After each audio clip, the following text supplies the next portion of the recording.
제가 좀 낯선 곳에서 약간 맥락도 잘 모르면서 지금 발표를 합니다. 그래서 제 주제는 카테콘과 메시아 사이인데, 아간벤 입장에서 바울과 베냐민을 예. 꺼졌나요? 예. 아간벤 입장에서 이제 바울과 베냐민을 재해석하는 문제입니다. 자, 그래서 제 논의의 질문이 세 가지인데요. 하나 이제 크게는 메시아적 시간을 다루고 있는데, 일단 그 바울의 그 데살로니가후서 2장에 나오는 유명한 악의 신비를 이제 해명하는 문제가 하나 있습니다. 그리고 또 하나는 바울이 메시아적 상황에서 율법과 메시아의 관계를 어떻게 설명하는지가 또 이제 중요한 주제가 됩니다. 그다음 또 하나는 베냐민의 문제인데, 베냐민이 그 메시아적 상황을 염두에 두면서 예외 상태를 얘기하고, 이제 자신의 예외 상태를 독일어로 비르클리라고 그러죠. 이제 영어로 하면 레알이 될 텐데, 참된 예외 상태를 얘기합니다. 이 세 가지 주제 가운데 제가 두 가지 정도를 소화할 수 있을 것 같은데, 일단 두 가지 얘기하면서 나머지를 보겠습니다. 일단 저희들이 그 카테콘과 메시아 얘기를 하면은 당연히 종교인 입장에서는 이제 메시아가 원론적으로 다 찬성하는 입장을 할 텐데, 사실상은 뭐 교회나 개인들이 메시아를 멀리하고 있는 것이 현실인 것 같습니다. 그리고 실제로 이런 것들이 되게 보면 이제 종말론, 에스카톤의 문제이기도 한데, 대개는 이게 묵시록제 입장에서 이제 세상의 마지막 날, 파국 이런 개념으로 종말을 오해하기 때문에 종말을 거부하기 위해서 현존하는 세계를 긍정하고 유지하려고 하는 카테콘적인 태도를 가지고 있는 게 현실이기도 합니다. 그래서 교회의 어떤 태도, 즉 종말론 없는 교회 또는 종말론 없는 신앙이 과연 가능한가라는 이제 문제를 제기하기 위한 것입니다.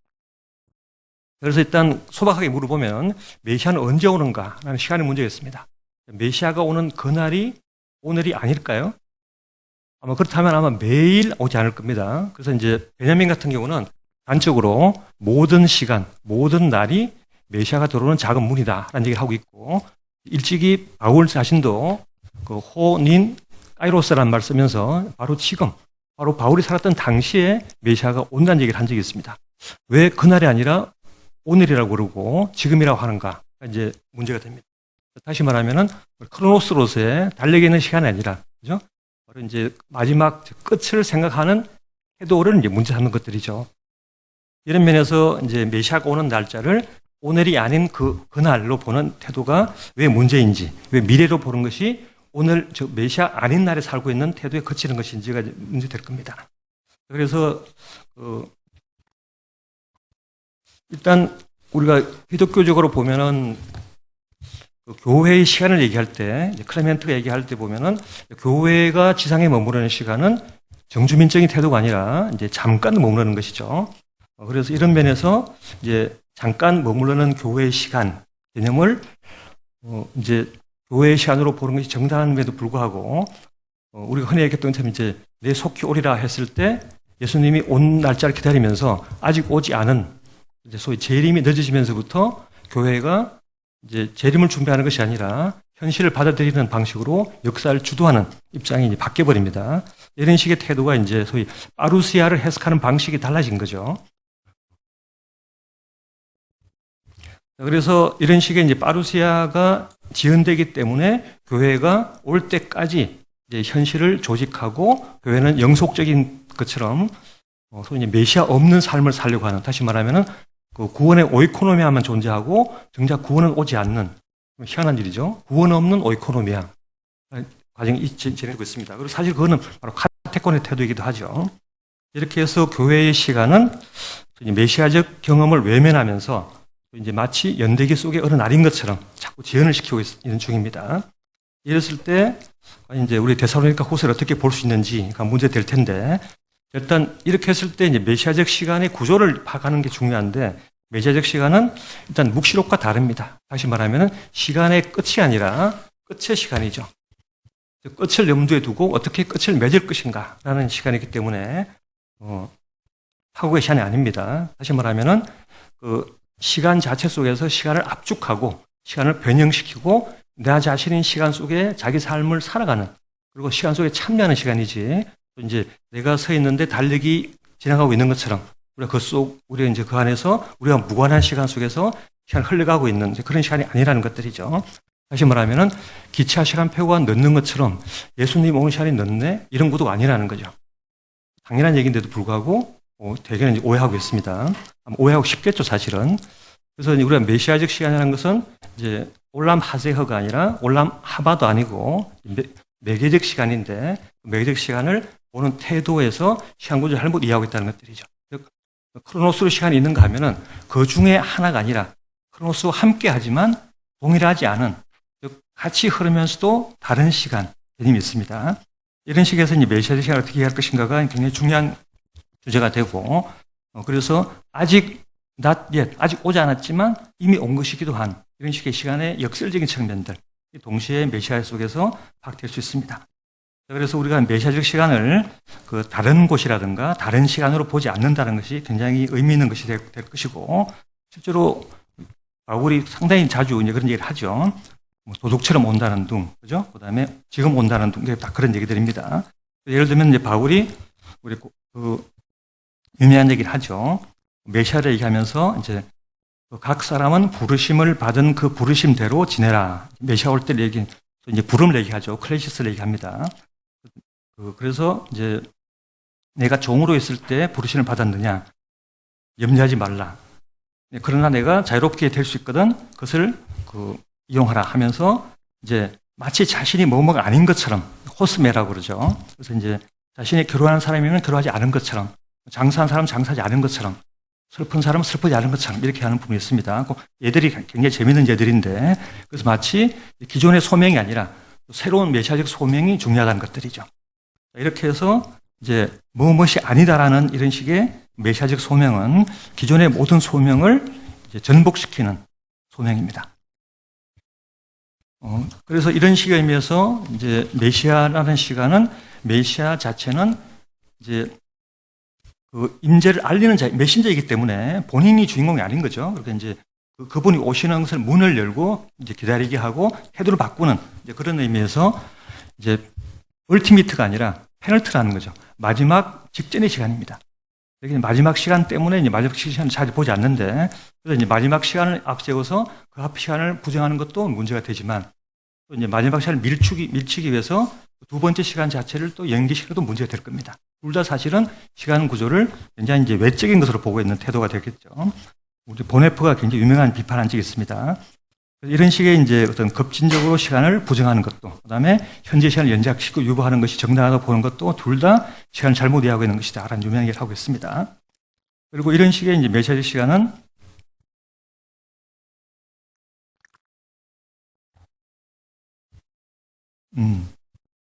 미래 시간에서 이제 파국에 앞서서 현실을 무의미하다고 보는 입장이 아니라는 점 때문에 바로 이제 그 파국을 준비하는, 파국을 스스로 이제 받아들이는, 자기화하는 시간이 되게 되는 것이죠. 저도 이렇게 앉아서 하니까 굉장히 이렇게 서툴러가지고 지금 불편한데. 그래서 이제 우리 곧 보게 될 테지만 이제 바울에게 따르면은 바울이 쓰는 동사가 이제 카타르게인이라는 동사를 쓰거든요. 카타르게인. 그래서 이제 보통은 폐하다, 없애다는 말을 쓰고 있지만 사실은 폐하다가 아니라 해결 용어와 비슷합니다. 이렇게 부정하고 보존하고 고양시킨다에 가까운. 실제로 이제 루트도 그렇게 번역하고 있죠. 번역할 때 보면은 카타르게인 동사를 독일어로 이제 아웃 해변으로 번역하는데 그런 의미가 강하다는 것들인데 우리가 율법을 멈춘다. 라는 것이 율법을 폐기하는 것이 아니라 율법을 멈추면서 완성시킨다라는 독특한 의미가 필요합니다. 그래서 이제 실제로 그 해석자들 보면 로마서 해석할 때 보면은 오리게네스가 그런 얘기 할 텐데 바울이 이상하다는 거죠. 율법을 폐한다고 그랬다가 율법을 세운다고 그랬다가 또 율법을 완성한다고 그러는데 앞뒤가 안 맞는다는 거죠. 그래서 이제 최초로 로마서 해석하면서 바울이 앞뒤가 안 맞아가지고 상당히 곤란해하는 오리게네스가 이제 바로 까따르게인 동사를 조금만 달리 봤더라면은 굉장히 이제 독특한 해석이 가능했을 텐데, 그것이 이제 메시아 시간이 가능했을 텐데, 그걸 놓치는 점이 있습니다. 이런 면에서 우리가 다가올, 아직 오지 않은, 이미 온, 이런 식의 이제 복합적 구조가 이제 필요한 것들이죠. 그래서 메시아는 한마디로 얘기하면 오고 있는 자입니다. 지금도 오고 있는 중이죠. 그래서 이제 내일 온다고 생각하는 사람은 오늘 못 보고 있는 것이니까 영원히 못 볼 텐데, 오늘 맞이하는 사람들은 매일 맞이할 수 있습니다. 이런 면에서 이제 메시아는 우리의 시간을, 우리의 태도를 또 하느님을 다르게 만나는 그 관점을 얘기하는 것들이죠. 그래서 우리가 어떻게 이런 식의 논의가 데살로니가 후서 2장에 보시면은 굉장히 독특한 구조에서 악의 신비라는 부분이 나옵니다. 그래서 거기 보시면은 카테콘, 그러니까 이제 저지하는 자가 있어서 메시아의 길을 막고, 그 카테콘을 이어서 불법인 자, 아노모스가 나타납니다. 그래서 이제 카테콘과 아노모스가 한편이 되고 메시아를 그걸 막는데, 메시아는 그 카테콘이 막는 이후에 나타나는 불법인 자처럼 법이 없는 상태, 예외 상태가 되죠. 이제 법이 없는 상태 속에서 메시아가 등장하는, 그래서 이제 카테콘과 불법인 자, 적그리스도라고 많이 얘기하죠. 그 다음에 이제 메시아가는 이제 새 인물의 문제가 될 텐데, 이런 식의 이제 구도를, 사실은 바울이 때아트론, 그러니까 연극이라는 개념을 쓰고 있습니다. 그래서 실제로 드라마로 보고 있는데, 대부분 사람들은 마치 무슨 신비한 경험인 것처럼만 보면서 악의 신비, 즉 신비이기 때문에 굉장히 묘하고 이해할 수 없다 얘기하고 있지만, 아간만의 해석에 따르면 드라마라는 것들이죠. 그래서 실제로 바울도 참여하고 있는 드라마입니다. 그리고 실제로 바울만 참여한 것이 아니라 모든 신앙인들이 참여하고 있는 중이죠. 만약 우리가 메시아에 참여하고 있지 않다면은 구원도 없고, 예수님은 다시 파루시아, 우리 곁에 오지 않습니다. 파루시아는 내일 오는 것이 아니라 우시아, 실체가 옆에 있다는 얘기죠. 바로 곁에 있는 걸 말하는 거죠. 우리 곁에 있습니다. 우리 복이 나름인 것들이죠. 이런 면에서 이제 아간면에 따르면은 그 데살로니가 후서에 나오는 굉장히 신비한 이 구절, 다 아시는 구절입니다. 근데 이 구절들을 우리가 히라보를 같이 보시면 굉장히 이해하기 편한데, 히라보를 또 빼놓고 보면 굉장히 또 해석이 잘 안 되는 부분이 굉장히 많습니다. 이렇게 해서 이 부분에서 카테콘이 누구냐 이제 문제가 되고, 당시에도 보면 이제 카테콘을 로마 제국으로 보든가 또는 교회로 보고 있습니다. 자, 로마 제국까지는 문제가 안 될 텐데 교회가 카테콘이 된다는 건 굉장히 이상한 얘기죠. 그래서 실제로 아구테누스가 보면 신공론에서 얘기를 하고 있죠, 그죠? 두 가지 해석이 있고 난 잘 모르겠는데, 어떤 사람들은 로마 제국이라고 그런다.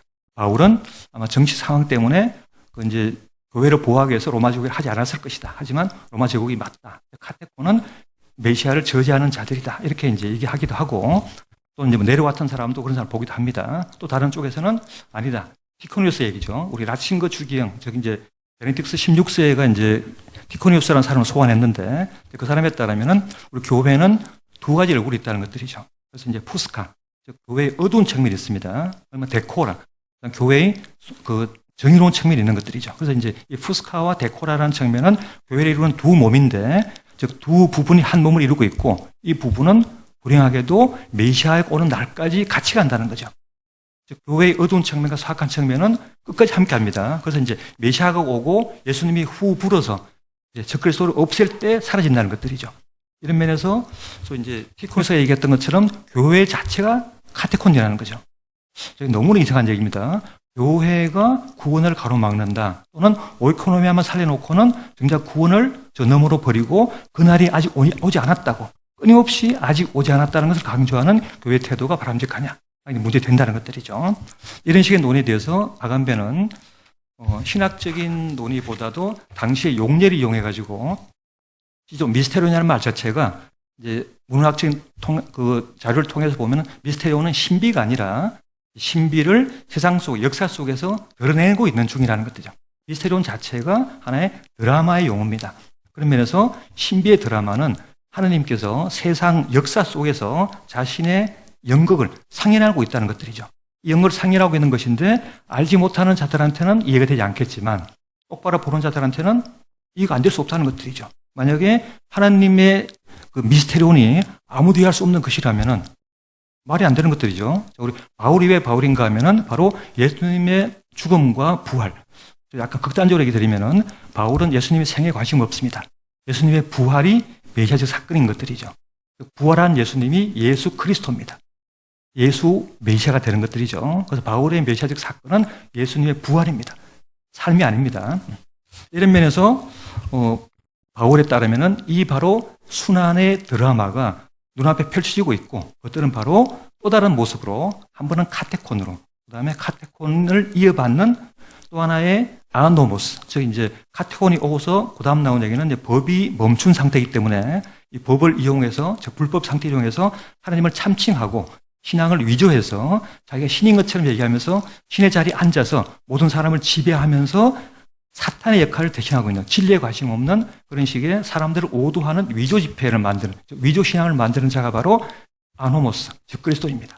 그런데 이런 식의 즉 그리스도가 이제 바로 메시아와 같이 겨루고 있는 중이기 때문에 어찌 보면은 법이 멈춘 상태에서 이제 즉 그리스도와 메시아 간의 대결을 구도 만들으시고, 이 세 주인공 간의 갈등 상황 속에서 예수님이 오셔가지고 바로 이제 입으로 후 불어서 바로 이제 그들을 없애고 새로운 나라를 세우신다라는 얘기입니다. 여기서 보시는 것처럼 여기에 무슨 신비가 있고 이해 못할 게 무엇이 있으며, 이 드라마에서 바울이 얘기했던 것처럼 우리 스스로가 번역본 보시면 이제 구경거리가 되어 있는데 떼아토론이거든요. 바로 시어터라는 얘기입니다. 그래서 우리 스스로가 참여하고 있고 내가 메시아에 참여하는 바로 이 드라마가 펼쳐지고 있는데 무엇이 신비하다는 말인가 라는 방식으로 이해할 수가 있다는 것들이죠. 이렇게 해석하는 경우에 우리가 카테콘을 오해할 의지가 전혀 없습니다.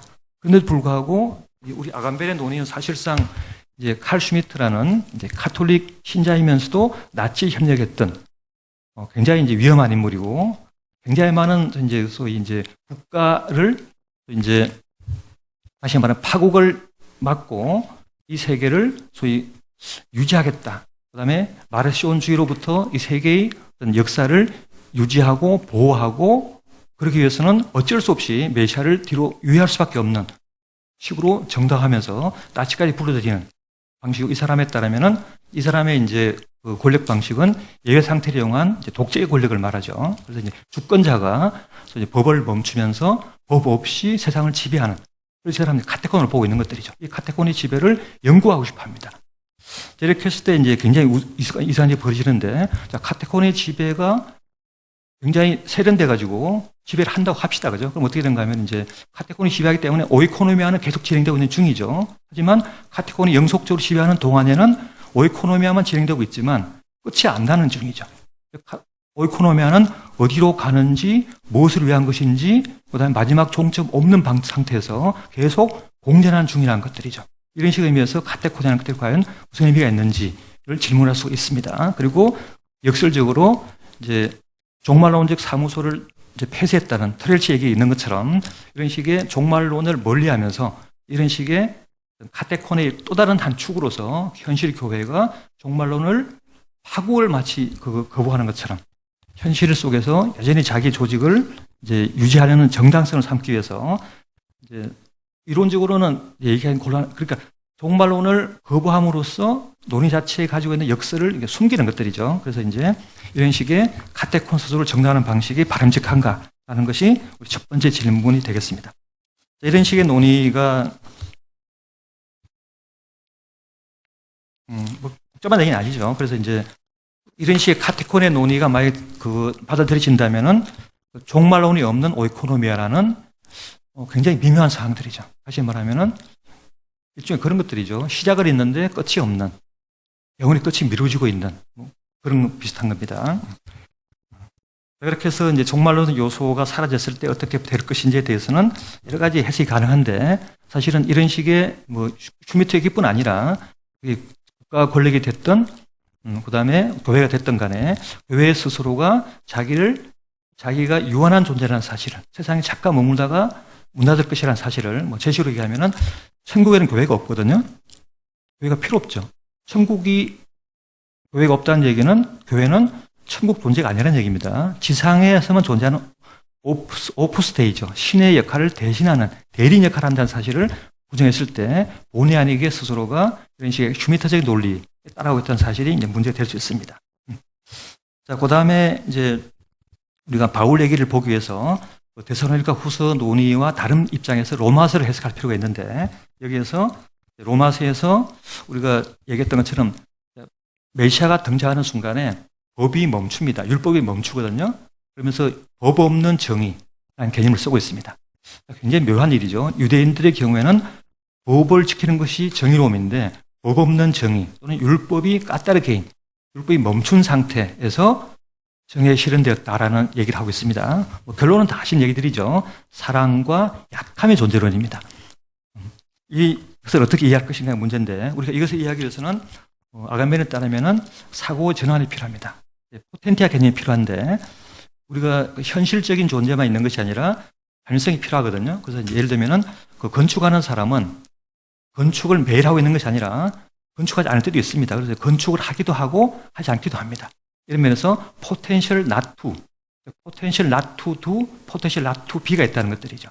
이런 면에서 잠재성이라는 것들은 동시에 잠재성이 아니기도 하거든요. 자, 잠재성과 비잠재성, 포텐사, 임포텐사이 필요합니다. 인포란 말 잘못하면 이제 무능이 되는데, 실제로 우리 하나님의 논리는 인포의 논리입니다. 안식일을 보시면 알겠지만 창조의 마지막 6일 이후에 하나님은 완성하시고 피곤해서가 아니라 끝이 났기 때문에 쉬시거든요. 완성이 쉬는 것들, 사바타 논리는 무의가 됩니다. 그래서 이제 더 이상 하실 일이 없는 것들이죠.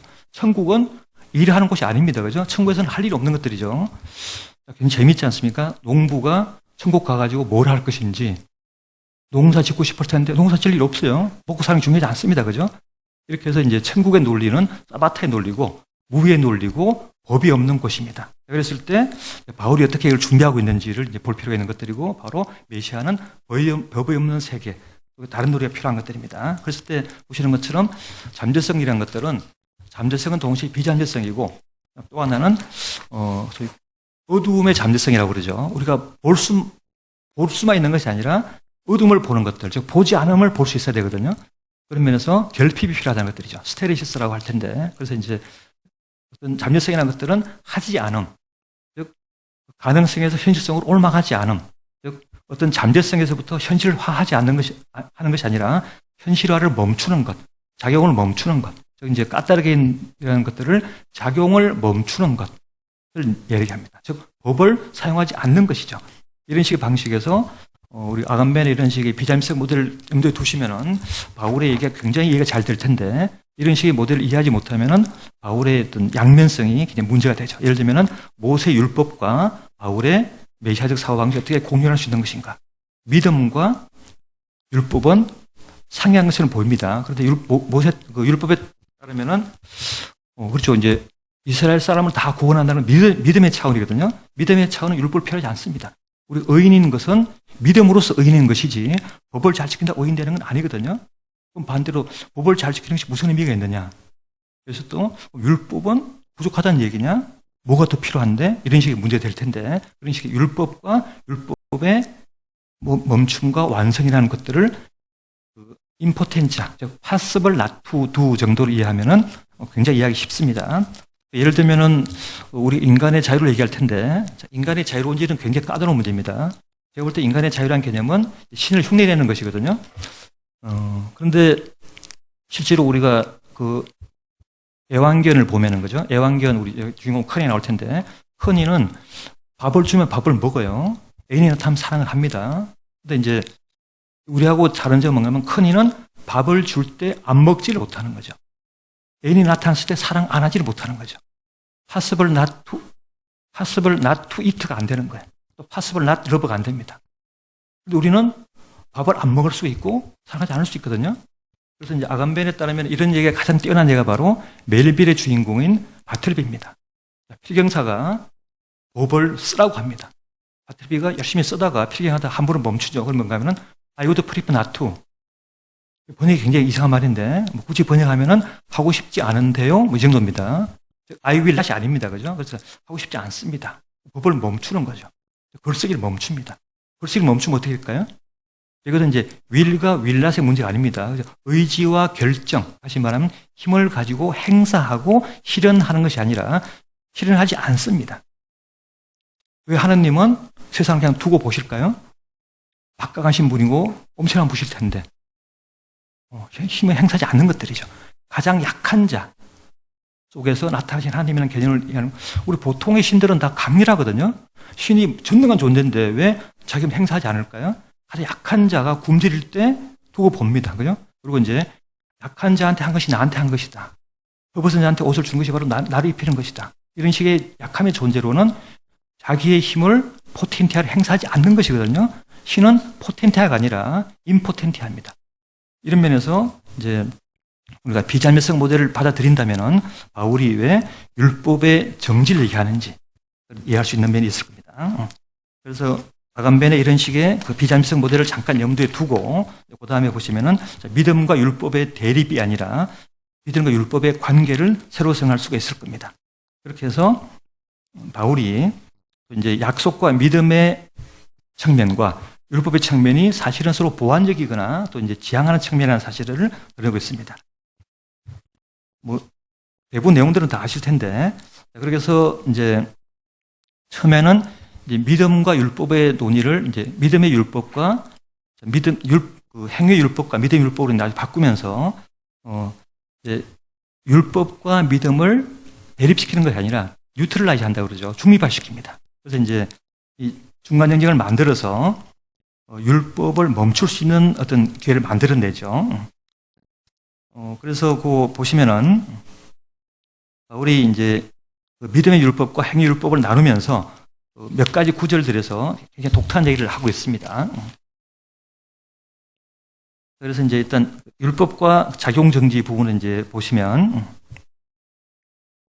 우리의 문제는 이제 그 율법 속에서, 그죠? 율법 속에서 율법으로 충분히 할 수 없는 어떤 영역, 즉, 좀 믿음의 측면을 가지고 있어요.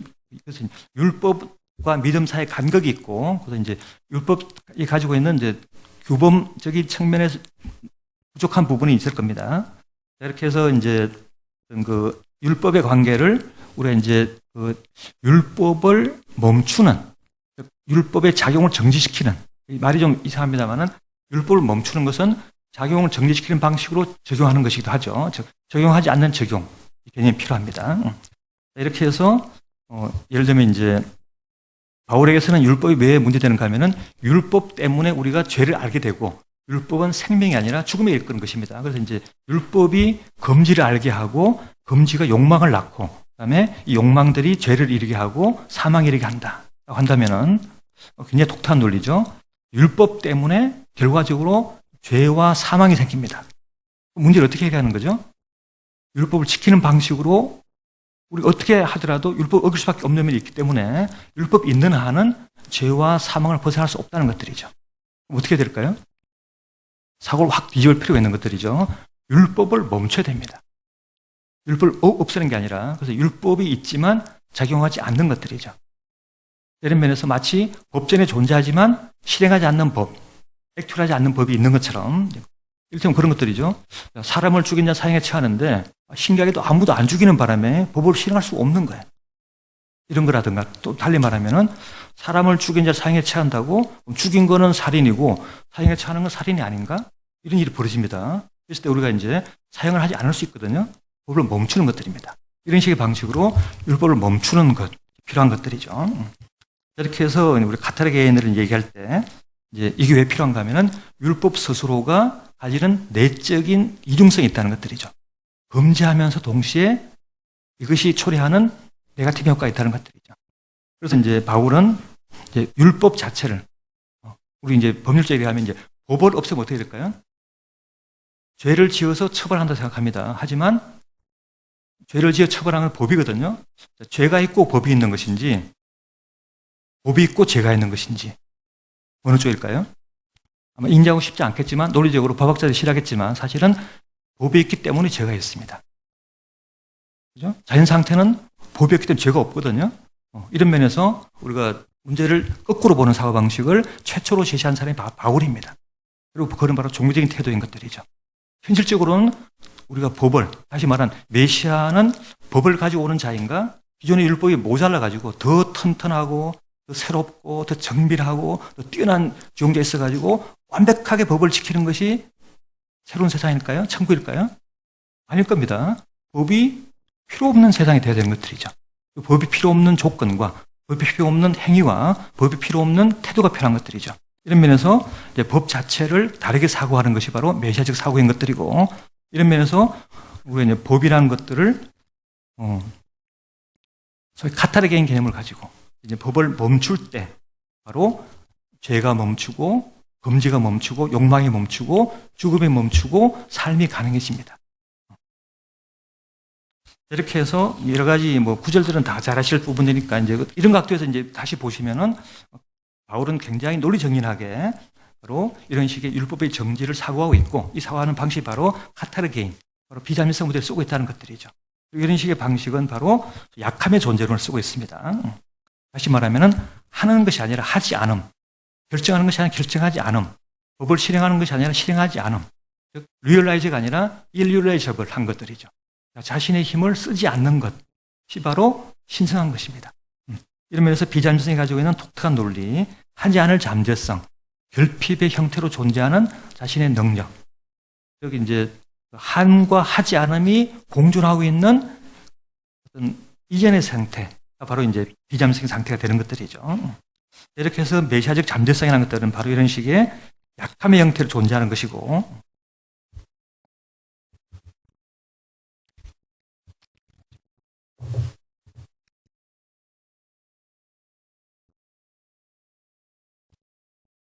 약하다는 말을 우리가 오해할 강약의 대비가 아닌 것들이죠. 약한 것은 강함을 멈추는 것입니다. 이렇게 해서 이제 강함을 멈춘다는 것. 그래서 이제 실제로 보면 약하고 헐벗고 핍박받는 자들 얼굴 속에 바로 하나님이 나타나시는 거죠. 그렇게 해서 이제 권력과 부가 아니라, 그죠? 실제로 우리 사람들이 굉장히 재밌는 사람들이죠. 자, 권력과 부가 있으면은 잘 사는데 도와주려고 애를 써요. 그죠? 자신의 힘을 권력을 위해서, 부를 위해서 사는 것이 얼마나 허망한 것인지 잘 모르겠다는 것들이죠. 당연한 얘기지만은 약하고 가난한 자를 위해서 사는 것이 당연할 텐데, 대부분 사람들은 열심히 공부해가지고 힘을 키워가지고 자기 능력을 가지고 권력을 더하고 부를 더하는데 충성하고 있습니다. 왜 그러고 사는 거죠? 굉장히 멍청한 짓들이죠. 이렇게 해서 메시아적 능력이라는 것들은 바로 액티비티가 아니라 디액티베이션입니다. 활동을 멈추는 것이죠. 활동을 거꾸로 돌리는 것들이죠. 활동을 원래 상태로 돌리는 걸 말합니다. 이런 식의 방식으로 메시아적인 것은 행하지 않음이고, 그 다음에 율법을 멈춤으로써, 파괴하는 게 아닌 것, 율법을 부정하는 것이 아니라 멈춤으로써 율법이 지향하는 바를 실현시키는 것이 가능하다는 것들이죠. 율법이 멈추기 때문에 율법은 자신의 텔로스를 향할 수 있습니다. 그래서 율법을 매듭지을 수 있는 것들이죠. 이렇게 해서 우리가 뭐 간략히 얘기하면은 바울 얘기를 하죠. 10계명을 다 얘기하면서도 자, 하지 말라 얘기하고 있지만 그 모든 계명을 요약하면은 다 아우르면 한마디로 이웃을 사랑하라라는 것들이죠. 사랑하라. 이게 명령처럼 보이지만 사실은 그런 것이 아닐 텐데, 사랑하는 것이 뭘까요? 수많은 목사님들이 사랑하는 얘기를 하십니다. 그죠? 그런데 실제로는 사랑이 뭔지, 어떻게 하는 것인지, 누구한테 하는 것인지 잘 모르고 있죠. 우리 오규원이라는 시인의 얘기를 들어보면은 사람이 할 만한 일 가운데 가장 할 만한 일은 사람 사랑하는 일이다. 이런 말하는 시인은 진지해야 된다. 표정은 진지해야 한다. 사랑에는 길만 있고 법은 없네. 이렇게 얘기하고 있습니다. 사랑은 법이 아닙니다. 법이란 것은 법과 불법이 있습니다. 슈미트 말로 바꾸면은 정치라는 것은 친구와 적을 구분하는 것이죠. 예수님이 뭐라고 하십니까? 원수를 사랑하라. 사랑하는 말인데 조건이 없어요. 대상이 없습니다. 나한테 잘하는 사람을 사랑하는 것은 거래가 되는 거죠. 그죠? 그렇지만 그 사람이 누구이든 사랑하는 겁니다. 무시무시한 얘기를 하고 있는 거죠. 우리가 사랑할 때는 인간의 차를 넘어설 수밖에 없습니다. 나한테 해로움을 주는 사람을 사랑한다? 말이 되나요? 말이 안 되는 거죠. 하지만 그 자는 사랑받을 만합니다. 어떤 면에 용서할 수 있는 존재가 되는 것들이죠. 그랬을 때 사랑이라는 것들은 방금 보신 것처럼 친구와 적을 구분하는 것이 아닙니다. 그 다음에 법과 불법을 구분하는 것이 아닙니다. 자, 내가 아버지를 사랑한다는 얘기는 우리 아버지가 돈 잘 벌 때 아버지, 돈 못 벌 때는 이바지가 아닌 것들이죠. 우리 아들이 공부 잘할 때는 아들이고 못하면 이들이 됩니까? 아니거든요. 잘하나 못하나, 돈을 버나 못 버나, 팔에 하나 있으나 없으나 우리는 자식을 사랑할 텐데 그 자식은 그 존재로 사랑받는 것들이지, 그가 누구이든 who-is로 사랑받는 것들이지, what he can, 뭘 할 수 있는지를 가지고 얘기하는 게 아닐 겁니다. 존재 자체에 대한 긍정이죠. 자, 그 사람을 있는 그대로 받아들이는 것이 사랑이거든요. 아니, 존재론입니다. 이런 면에서 우리가 이제 억지로 뭐 누구 이뻐하고 귀여워하고 막 미운데도 막 얼굴 부비하는 게 아닌 것들이죠. 그래서 이 사랑하는 것은 바로 자기를 넘어서는 활동이 되는 것들이죠. 이런 면에서 제가 뭐 사랑 얘기를 다 할 필요 없겠지만 우리 사랑의 존재론을 이해한다면은 이제 법이 멈춘 곳에서 존재하는 모든 것들을 있는 그대로 긍정하는 것들을 말하는 것들이죠. 나한테 잘하건 못하건 그 모든 사람들이 달리 보면 모든 사람은 죽을 수밖에 없기 때문에 물론 부활하겠지만 이런 식이면서 죽는 사람들에 대한 어떤 연민이기도 하고 그죠?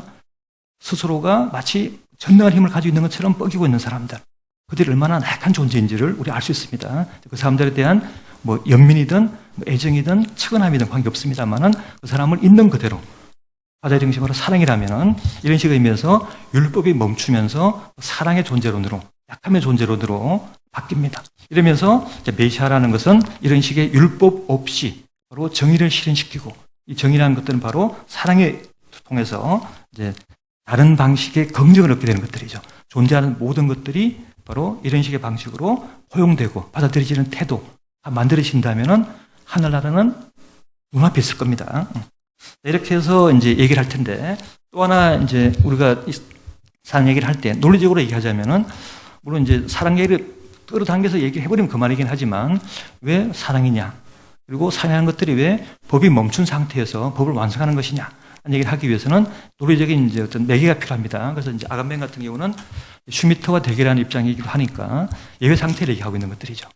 예외 상태라는 것은 이제 슈미트가 독재를 정당하기 위해서 만든 이론 중에 하나입니다만 독특한 논리를 가지고 있죠. 이를테면 주권자는 법을 멈추는 것들이죠. 비상시국이기 때문에 자유를 멈추겠다. 그래서 법을 멈추면서 바로 예외 상태를 선언해버립니다.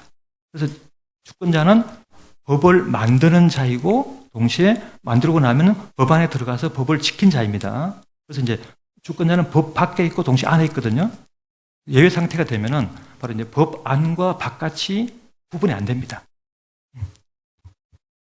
그리고 또 이제 예외 상태 되면은 우리가 길을 가다가도 평행 금지가 있으면은 길을 가는 것이 불법이 돼버리거든요. 그러니까 법을 지킬 수가 없어요. 실제로 이제 법을 지키고 즉 준수함과 어김이 굉장히 이제 혼동되어 있습니다. 그다음 또 예외 상태 되면은 포뮬라이즈, 즉 무엇이 법이고 무엇이 법이 아닌지 이제 상당히 불분명해지는 것들이죠. 예를 들면은 나치 같은 경우는 법을 멈추죠. 그리고 이제 헌법 몇 절을 정지시킨다.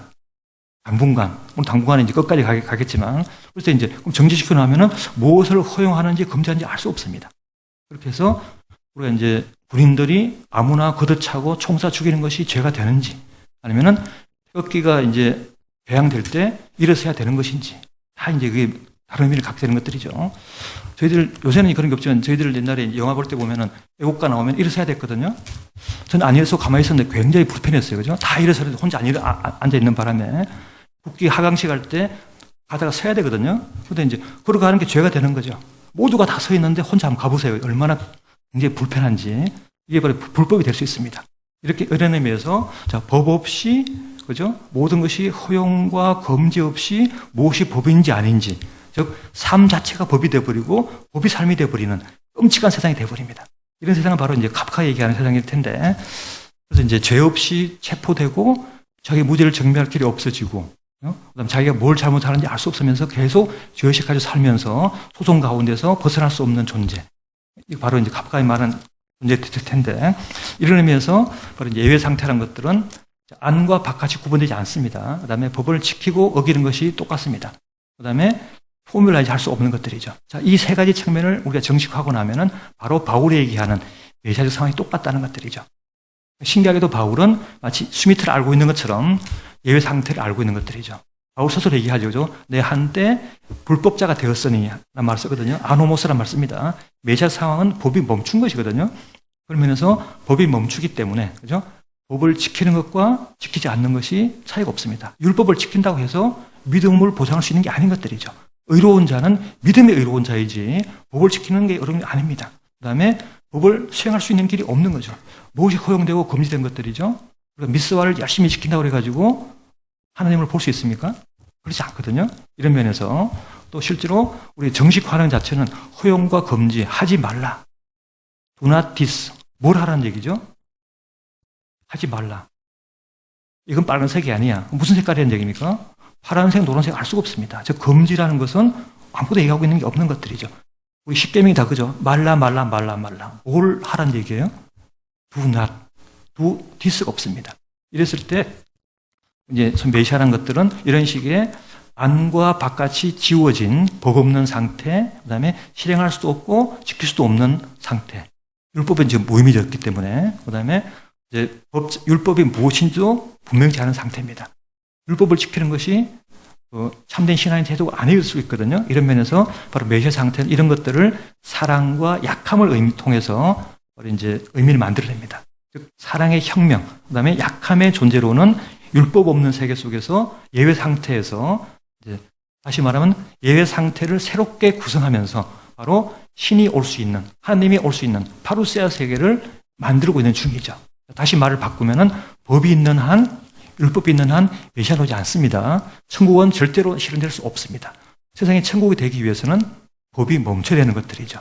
그런 면에서 메시아는 새로운 법을 가지고 오는 자가 아니라 법을 멈추는 자이고 법을 완성하는 자이고, 법의 완성이라는 것들은 바로 텔로스라는 것들은 법을 지키는 것이 아니라 지키지 않음, 작용하지 않는 작용이고 적용 없는 적용이고 작용 정지라는 것들이죠. 실제로 이제 그 바울 해석가 중에서 몇몇 사람들은 까따르게인 동사를 크리스토스모스 같은 사람 그렇게 얘기할 텐데, 이제 까따르게인이라는 것은 멈추면서 진전시키는 것이고 우리를 향상시키는 것이다 라는 얘기를 하고 있는 부분이 있습니다. 이제 그렇게 이해한다면은 우리가 법을 멈춘다는 것이 바로 메시아적 상황과 시간을 받아들인 것이란 것들이죠. 이런 식으로 이제 보시면 될 것 같은데, 자, 이것이 이제 소위 메시아적 태도를 이제 어떤 잠재성이라는 개념과 어떤 예외 상태를 통해서 받아들이는 것이고, 이제 사랑이라는 논리가 어떤 식의 어떤 연관 관계 속에서 나타나고 정당화되는지를 보여주는 얘기이기도 합니다. 이 정도로 이제 바울 얘기를 했다면은 우리가 원래 했어야 되는 세 번째 얘기는 베냐민 얘기거든요. 베냐민에 따르면은 이제 억압받는 자들의 역사는 다운표 치면서 예외 상태였다는 거예요. 예외 상태이기 때문에 복제자들이 억압받는 자들을 이제 어떤 검지도 없이 마구 지배했다는 얘기들이죠. 하지만 우리가 할 것들은 예외 상태를 벗어난 정상 상태가 아니라 미리클리 이런 것들이죠. 즉 참된 예외 상태가 필요하다는 것들이죠. 바로 역사 철학 태지에서 그 얘기를 하고 있는 부분인데, 그럼 베냐민은 왜 예외 상태를 벗어나는 것이 아니라 예외 상태를 제대로 만들자는 얘기를 하고 있는 것인가? 문제가 될 수 있습니다. 이렇게 여기서 바로 이제 슈미트 같은 사람들은 예외 상태를 만들어서 주권자가 법 없이 복제를 하자는 얘기죠. 모든 것을 결정할 수 있습니다. 그래서 이제 우리 지금도 그럴 텐데, 그죠? 그분의 말씀이 법이 되어버리는 거죠. 고대에서 데모 있다고 위수령을 내리는 거죠. 군인들이 와가지고 고대를 지켜버립니다. 유실이 영이에요. 법이 필요 없는 것들이죠. 말씀 한마디면 그냥 이제 군인들이 동원되는 것들이죠. 죽일 수 있습니다. 이런 식의 생 속에서 이제 예외 상태를 슈미트는 어떻게 하냐면 이제 그러니까 예외 상태가 무섭다면, 파국이 겁나면은 주권자 말을 듣고, 주권자는 바로 법을 지키는 자인데 어떻게 법을 지키는 거죠? 법을 멈추는 법이라는 거죠. 참 희한한 논리죠. 법 없는 법이라는 거예요. 법이 지워진 법입니다. 그렇게 해서 독재자는 자신의 주권을 행사할 수 있습니다. 법을 멈추고, 그죠? 이걸 법이라고 하고, 명령하고, 금지하고, 추방합니다. 우리 모두는 추방될 수 있는 존재들이죠, 그죠? 그죠? 우리 그분이 이렇게 지정하거든요. 시위를 추방할 것이고, 자유를 추방할 것이고, 그죠? 노동자를 추방할 것이고, 그죠? 간호사를 추방하겠죠, 그죠? 이렇게 될 수 있습니다. 이게 이제 슈미트가 말하는 논리인데, 슈미트는 그럼에도 불구하고 예외 상태를 법으로, 질서로, 즉 질서를 추구하는 사람이죠. 베냐민은 반대입니다. 이런 식의 질서라는 것들은 바로 예외 상태라는 아노미 상태를, 즉 아노모스 상태를 가리기 위한 법적 픽션이라는 것들이죠. 우리 법은 픽션을 많이 쓰죠. 예를 들면 이제 우리가 자연인이 있는가 하면 법인이 있거든요. 한신대학교는 법인입니다. 법적 인간이거든요. 한신대는 법인으로서 계약을 맺을 수가 있는 거죠. 이게 법적 허구라고 그러죠. 의지라고 그러는데, 이런 식의 픽션의 한 형태가 예외 상태라는 거죠. 이거는 이런 식의 예외 상태, 즉 픽션을 가지고 현실을, 질서를 지으려고 하는데, 질서는 굉장히 이제 안전한 걸 생각하니까 베냐민은 반대입니다. 자, 이런 식의 현실적인 존재를 덮어가리는 법적 허구란 예외 상태가 아니라 예외 상태를 진짜로 만드는 것이 필요하다. 즉 현실의 어떤 그 아노미 상태를 받아들이는 게 필요하다는 것들이죠. 즉 메시아는 바로 그런 상태를 말합니다. 물론 이걸 달리면 혁명적 상황일 수 있는 것들이고, 또 다시 얘기하면은 바울의 또 다른 현실판이 될 수 있습니다. 바로 이게 하는 얘기들인데, 그래서 이제 약간 말을 바꿔서 얘기하면은 베냐민의 이런 얘기는 굉장히 복잡한 논리를 쓰기도 하지만 카프카를 예를 들어 잠깐 얘기 드리면은 제가 이제 시간을 잘 못 지키는 버릇이 조금만 어기겠습니다. 네. 우리 이제 그 카프카의 법 앞에서라는 단편을 보시면 굉장히 재밌는 단편인데 이제 시골 남자가 법 앞에 오는데 문지기가 서 있죠. 그래서 이제 원래 그 문이 바로 이제 소뎀 계제째 법 앞에 한 문지기가 서 있다로 시작하는 문장입니다. 그래서 법 앞에 문지기가 서 있습니다. 물어보죠. 나는 법을 원하는 사람이다. 들어가고 싶다. 그러니까 이제 물론 가능하다. 하지만 아부 예스터 니트. 지금 안 된다는 거죠. not yet입니다. 지금 안 되고 그러니까 지금 안 된다는 얘기를 하니까 이 사람은 그럼 나중에 되냐 했더니 된다는 거예요. 그래서 이제 기다립니다. 법의 문은 열려 있습니다. 그래서 문이 열린 법 앞에서 기다리고 있습니다. 그죠? 하루, 한 달, 3년, 10년 기다린 중에 하도 오래 기다리려고 이제 문지기의 옷에 붙어 있는 벼룩까지 그죠? 알게 보고 벼룩한테까지 부탁을 하고 뭐 이런 얘기가 나오죠. 그죠? 그래서 이제 그런데 그러다가 이제 이 사람이 마지막에 쓰러집니다. 쓰러지고는 물어보죠. 그죠? 왜 나 말고는 아무도 저 문에 들어가지 않습니까? 했더니 문지기가 얘기하죠. 참 귀찮은 친구군 하면서 하는 말이 뭔가 하면 저 문은 바로 당신을 위한 문이요. 당신만 들어갈 수 있는 거라는 거죠. 참 희한한 일이죠. 열린 문에 그죠? 사람 기다렸는데 들어가지 못하고 쓰러집니다. 죽은 일 알 수 없는데 마지막에 어떻게 하는가 하면은 자 이제 가서 문을 닫아야 된다는 얘기를 합니다. 그래서 이제 닫았는지는 모르겠지만 이런 식의 단편이 있습니다. 이 단편을 아간벤이 어떻게 해석하는가 하면은 여기 나오는 시골 남자가 바로 메시아를 기다리는 자라는 거죠. 다시 말하면 우리 보통 해석자들은 참 안타깝다는 거죠. 법이 있는데 그죠? 우리 사람들이 모두가 법을 원합니다. 법은 보편적인 장치니까. 그런데 이런 식의 보편타당한 알게만 퀼티 카이트를 가지고 있는 보편타당한 법인데 왜 내가 못 들어가냐 이거죠. 물론 우리가 이제 아시겠지만 법의 문이라고 했지만 이건 아마 사랑의 문, 돈의 문, 하나님의 문일 수 있습니다. 그죠? 그렇죠. 하늘나라 가는 문인데 열려있지. 그죠? 근데 무슨 예수님은 이제 두드린다 그러거든요. 두드리면 열리는 건데 그죠? 이 문은 열려있거든요. 두드릴 수도 없는 문이에요. 그럼 어떻게 들어갈 수 있는 거죠? 더 어려운 문인데 그렇게 비유할 수 있습니다. 그래서 이제 카프카의 이런 얘기들은 굉장히 많은 함의를 가지고 있습니다. 그래서 굉장히 많은 사람들이 해석을 하고 데리다 같은 사람 뭔가 하면은 자, 이 단편은 아무 사건 없는 사건을 가리키는 것이다라고 멋있는 얘기를 하고 있습니다. 그래서 결국 뭔가 하면 이제 사건 없는 사건인데 결국은 실패했다는 얘기를 하고 있는 중이죠. 그런데 아간벤은 그렇지 않습니다. 자, 중요한 것은 마지막 장면이다. 이 사람은 쓰러지고 문지기는 문을 닫는다는 거죠. 어떻게 된가 하면은 이 사람은 쓰러짐으로써 문을 닫았어요. 기독교 얘기하면은 메시아가 두 종류가 있습니다. 그죠? 벤 요셉이 있고 벤 다비드가 있습니다. 벤은 그 가문을 말하는 아들을 말하죠. 벤허 하면 이제 허시 가문의 아들을 말하니까. 자, 벤 요셉은 누구죠? 메시아를 기다리면서 적과 싸워서 적에 죽는 자입니다. 그 다음 어떻게 되죠? 다비드가 오죠. 벤 다비드는 승리하는 자입니다. 우리 유대 견통에서는 벤 요셉이 희생되고 벤 다비드가 그것을 승리를 가져가는 이중구조를 가지고 있는데 자, 유대교가 아닌 기독교 모델에 따르면 한 사람이 돼야 되거든요. 예수님이 어떻게 합니까? 죽고 부활하시는 거죠. 즉, 한 몸에 두 메시아를 동시에 실행해버리는 거죠. 즉, 요셉과 벤 다비드 같이 일하는 장면이 바로 예수님의 경우입니다. 이런 식의 경우처럼 누가 죽고 다른 말은 뭐죠? 법의 문을 닫는 것들이죠. 즉, 법의 문을 닫아야만이 메시아가 올 수 있거든요. 이렇게 보자면은 이 카프카의 단편은 사실은 법의 문을 닫는 걸 보여주는 것이고 메시아가 오기 위해서 우리가 할 일이 뭐라는 거죠? 우리가 태도로 말하면 법을 멈추는 거라는 거죠. 법을 정지시키는 것입니다. 법을 뉴트럴라이즈, 중립화시키고 다르게 사용하고 법이 사용할 수 없는 세계를 만드는 것들이죠. 우리 잘 아시죠? 그죠? 대부분 사람들이 법이 더 강할수록 좋다고 생각할 텐데 법이 강하려면은 법 권력이 더 강화됩니다. 국가가 강화됩니다. 자, 강한 법과 강한 국가가 사람들을 보호할까요? 자, 난민들과 국적 없는 자들과 연약한 자들과 소수자들을 더 강한 권력을 가지고 더 잘 보호하는 게 좋을까요? 굉장히 위험한 사고들이죠. 자, 더 큰 권력을 주고 더 큰 보호를 바랍니다. 역설적인 입장들이죠. 막수도 마찬가지입니다. 그죠? 더 자본주의보다 더 강한 체제를 만들겠다는 거예요. 더 공평하게 만들겠다는 것들이요. 더 좋은 법 만들겠다. 혁명재판소라는 게 뭐죠? 더 좋은 법이라는 개념이에요. 그죠? 더 공정하게 법을 집행하겠다. 자, 이 법을 멈출 때, 이 법을 완성시킬 때 메시아가 올 수 있습니다. 그래서 이제 이 단편을 달리 읽으면은 법의 문을 닫는 것이 우리가 할 일이라는 것들이죠. 그래야만이, 그죠? 예. 법이 지배하지 않는. 우리나라는 굉장히 재밌는 나라죠, 그죠? 아마 전 세계 법학자가 모르는 사실인데, 검사들은 죄가 없습니다. 그죠? 왜 그런가 하면은, 죄를 기소하는 사람이 검사인데, 검사를 누가 기소할까요? 기소할 수가 없어요. 검사들은 예외 상태에 있죠. 주권자가 아니라 바로 검사님들이 예외적인 존재예요. 검사 독재하지 않습니다. 그죠? 그냥 자기 충분한데, 검사님들은, 죄가 없죠. 그러면 이 검사 정치를 끝내기 위해서 뭐가 필요한 거죠? 더 좋은 법, 검사들의 권력을 약화시키는 것, 그럼 누가 가져갑니까? 그걸? 가져가겠죠. 그죠? 그런 면에서, 자, 종교라는 것은 법을 강화시키는 게 아닙니다.